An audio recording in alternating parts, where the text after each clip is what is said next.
연상작용에 엇갈리는 명암. 박사님, 도대체 제가 무슨 잘못이 있습니까? 우리 지역의 TV 방송의 일기예보 통보관이 하루는 떨리는 목소리로 나에게 전화를 걸어왔다. 그는 그를 괴롭히고 있는 한 문제를 가지고 오랫동안 씨름을 해오다가 마침내 도움을 얻기 위해 나에게 연락한 것이다. 제 말이 맞지요? 그렇지 않습니까? 저는 그저 일기를 예고할 뿐이지 제가 일기를 명령하는 것은 아니잖아요. 그런데 날씨가 나빠지면 모두들 왜 저만 붙잡고 그 야단들인지 모르겠어요. 지난해 홍수가 났을 때도 저는 큰 홍역을 치렀답니다. 한 사람은 제게 편지를 하여 비를 당장 멈추게 하지 않으면 저를 쏘아 죽이겠다고 협박까지 하더군요. 그때 이후로 저는 가끔씩 수상한 사람이 저를 따라오지 않나 뒤를 살피곤 한답니다.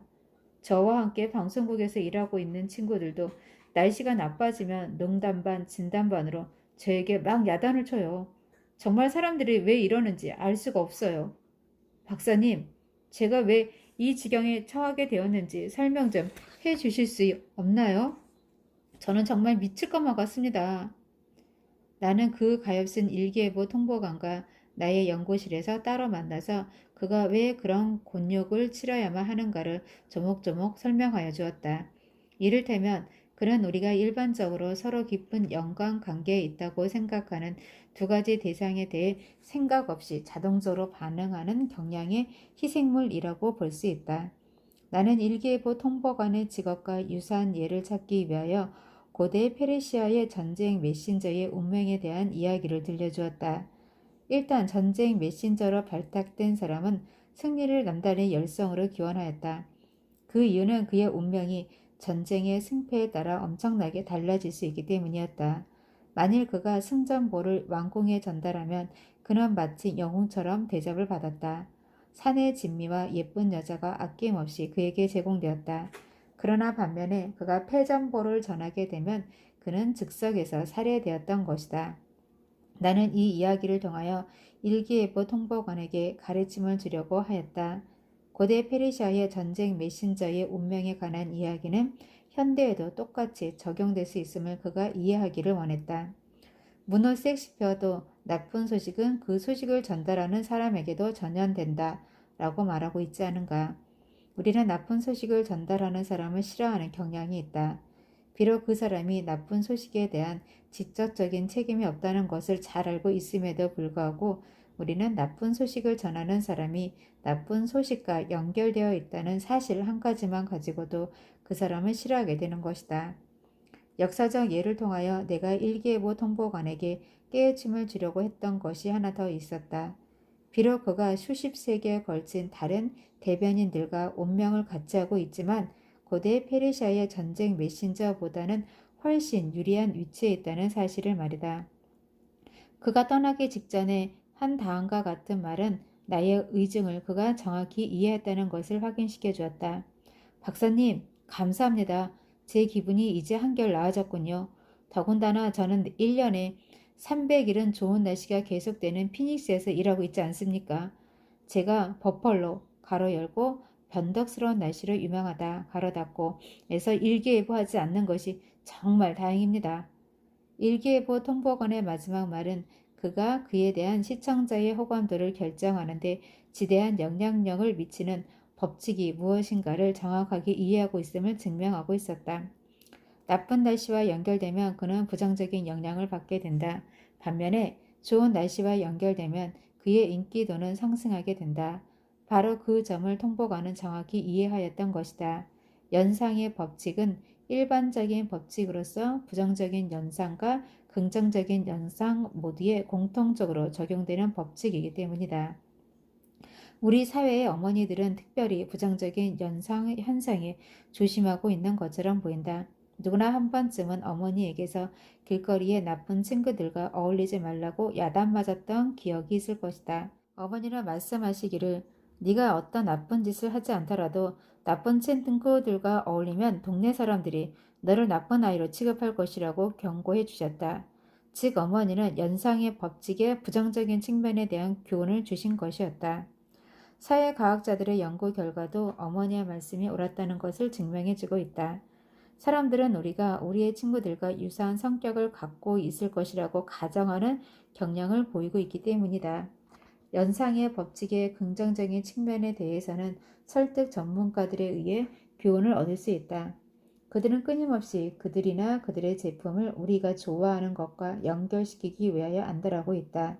자동차 광고에서 왜 아름다운 모델이 등장하고 있는가에 대해 이상하게 생각해 본 적은 없는가? 광고주들이 기대하고 있는 것은 그들 모델이 지니고 있는 긍정적인 이미지가, 즉 아름다움의 이미지와 또 그것을 소유하고 싶은 욕망이 자동차에 전이되는 것이다. 아름다운 모델에 연결되었다는 사실 때문에 우리가 그들의 제품에 대해 서로 그 모델에 대한 것과 동일한 반응을 보이기를 기대하는 것이다. 그들의 그러한 기대가 단순한 몽상이 아님이 한 연구 결과에 의해 뒷받침되었다. 매혹적인 여성 모델을 포함하고 있는 자동차 광고에 노출된 남성 피실험자들은 모델 없이 자동차만의 광고에 노출된 사람들보다 광고된 자동차가 더 빠르고 더욱 마음에 들고 더욱 비싸 보이며 보기에도 좋다고 인식하고 있음이 연구 결과 발견되었기 때문이다. 더군다나 이들은 그들의 그러한 결정이 아름다운 여성 모델의 존재 때문에 영향을 받았다는 사실조차도 인정하지 않으려고 했음이 후속 연구에 의해 드러났다. 그 외에 다른 예들이 있긴 하지만 연상의 법칙이 무의식적으로 우리의 소비를 자극할 수 있다는 가장 흥미로운 증거는 신용카드와 소비에 대한 연구 결과에서 볼 수 있을 것 같다. 현대 사회에서 신용카드는 심리학적으로 주목할 가치가 있다. 신용카드는 지불을 몇 주일 연계해도 되는 반면에 상품과 서비스를 즉시 얻어낼 수 있게 해준다. 그런 이유 때문에 우리는 신용카드와 그 카드를 대표하는 로고와 표식 등을 부정적인 소비의 측면보다 긍정적인 측면으로 인식하고 있다. 소비자 연구가 리차드 페인버그는 그러한 신용카드의 존재가 우리의 소비 성향에 어떤 영향을 미치는지 알아내고자 하였다. 인디애나주의 웨스트 라파이트에서 실시한 실험을 통하여 그는 재미있고도 걱정스러운 결과를 이끌어냈다. 그의 첫 번째 실험에서 레스토랑 고객들은 현금이 아닌 신용카드로 결제할 때 팁을 더 많이 주었다. 그의 두 번째 실험은 마스터카드 로고가 그려진 방에서 학생들에게 상품 카탈로그를 보여주는 것이었다. 실험에 참가한 대학생들은 마스터카드 로고가 그려진 방에서 우편 주문 카탈로그를 살펴본 후에 평균 29%더 많은 돈을 소비하려고 했다. 게다가 신용카드 로고가 실험의 일부라는 것도 알아차리지도 못했다. 마지막으로 자선단체에 기부금을 내달라고 요청했을 때 마스터카드 로고가 있는 방에 있었던 사람들이 가로 열고 87% 가로 닫고, 로고가 없는 방에 있었던 사람들 가로 열고 33% 가로 닫고 보다 현저하게 더 높은 비율로 기부금 참여에 동의하였다. 이 마지막 결과는 연상의 법칙이 승낙을 얻어내는데 얼마나 큰 힘을 발휘하는지 보여주고 있다. 기부금은 신용카드가 아닌 현금으로 내야 했는데도 불구하고 단지 신용카드 로고가 있다는 사실만으로 사람들이 더 많은 현금을 소비하고자 한 것이다. 실험 결과에 의하면 이러한 현상은 레스토랑에서도 동일하게 발견되고 있다고 한다. 신용카드 로고가 있는 팁 쟁반으로 계산서를 받았던 레스토랑 손님은 그들이 현금으로 계산할 때조차도 로고가 없는 팁 쟁반으로 계산서를 받았던 손님들보다 훨씬 많은 팁을 제공하였다. 그 뒤에 이어진 페인버그의 실험도 연상의 법칙에 힘을 실어준다. 그는 신용카드 로고가 그동안 신용카드를 무리 없이 사용해 왔던 사람들에게만 소비를 촉진시킨다는 점을 알아냈다. 과거에 신용카드에 관련된 문제를 겪었던 사람들, 즉 이자를 많이 물었거나 뜻밖의 피해를 입은 경우에는 소비 촉진 효과를 나타내지 않았다. 오히려 그들은 신용카드 로고가 보일 때 더 신중한 소비 성향을 드러냈다. 연상의 법칙은 너무도 효과적이기 때문에, 그리고 무의식적으로 작용하기 때문에 제조업자들은 그들의 제품을 기회만 있으면 당시의 문화적 유행에 연결시키려 노력하고 있다. 암스트롱이 최초로 달에 착륙한 당시에는 음료수나 방향제를 망라한 거의 모든 생활 제품들이 우주 계획과 관련이 있음을 암시했었다. 올림픽이 벌어질 즈음에는 헤어스프레이로부터 화장지에 이르기까지 거의 모든 상품들이 올림픽 공식 채택 상품이라고 목청을 올리고 있었다.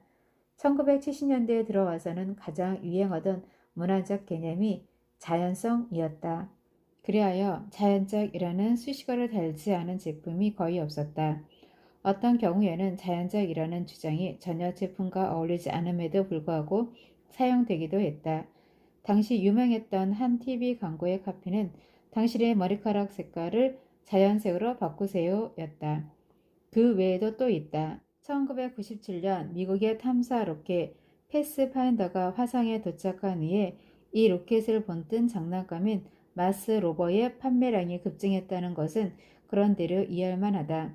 하지만 그 우주 탐사와는 아무런 관계도 없이 단지 기업주의 이름인 플랭클린 마스의 이름을 따한 마스 캔드가 날개에 돋친 듯이 팔린 이유에 대해서는 상식적으로 이해하기가 힘들다.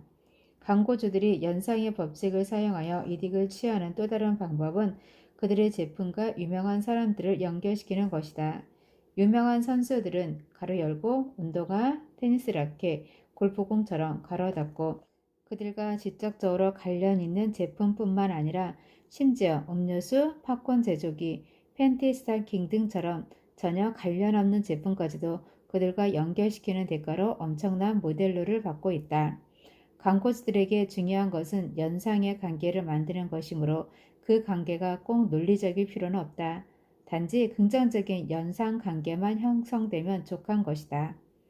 물론 인기 연예인들은 또 다른 형태의 소비 욕구를 촉진시킨다. 제조업체들이 그들의 상품과 유명 연예인을 연결시키기 위해 막대한 금액을 들이는 것도 그 이유 때문이다. 최근 들어서는 정치인들도 유명인을 이용하면 유권자들의 결정에 영향력을 행사할 수 있다는 사실을 깨닫기 시작했다. 민주당 선거 참모인 톰 야무다는 영화배우의 지지를 받는 것이 당신의 소망을 현실로 만들 수 있는 최선의 방법이라고 말하기까지 하였다.